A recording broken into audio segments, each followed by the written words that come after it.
Rahila Gupta, who's a writer, an activist, and she's authored a very important book about the enslavement of women, which you can read later on, see later on. Thank you, Rahila. Thank you very much for coming. Thank you. I just want to start by saying that we are tired of being trickled down on. And this does not just apply to us, the marginalized minorities, but to 99% of us. How then do we use the sheer strength of our numbers to overturn the tables? That's a question, hopefully, that will be addressed this afternoon. I'm here to outline the issues in 3 minutes, I hope. For us, the three main issues are cuts, immigration, and religion. And all of these link back to the state.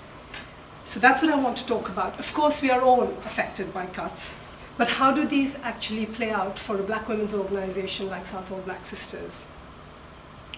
Central to our problems is our troubled relationship with the state. In the last 36 years of our existence, we've had to rely on it to provide us with a safety net on issues such as domestic violence and forced marriage. But we have also feared the state because of the way it has policed our communities, and because the heavy hand of immigration policy has played off our demands for gender equality by increasing racial inequality, and I'll expand on that in my session. At first, we sought to democratize the state's approach to the minorities, because under multiculturalism, they dealt with minority issues by negotiating with unelected community leaders, self-appointed. And we said, well, what about us, the voiceless minorities within the minorities, women, lesbians and gays, disabled people?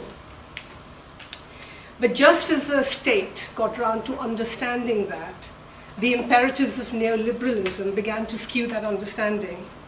And when the state is rolled back, the vacuum is filled by religious organizations.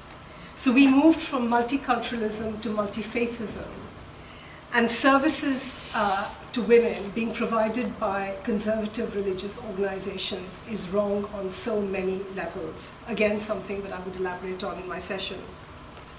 While we oppose all religious fundamentalism, given the state of the pan-Islamism at the moment, and the government's heavy-handed response through the domestic war on terror, our allies on the left cannot bring themselves to support us because either they think they would be considered Islamophobic, or because of an ideological confusion that the anti-imperialism of political Islam puts them on the same side. So we need to develop an anti-racist politics that challenges rather than gives succor to religious extremism.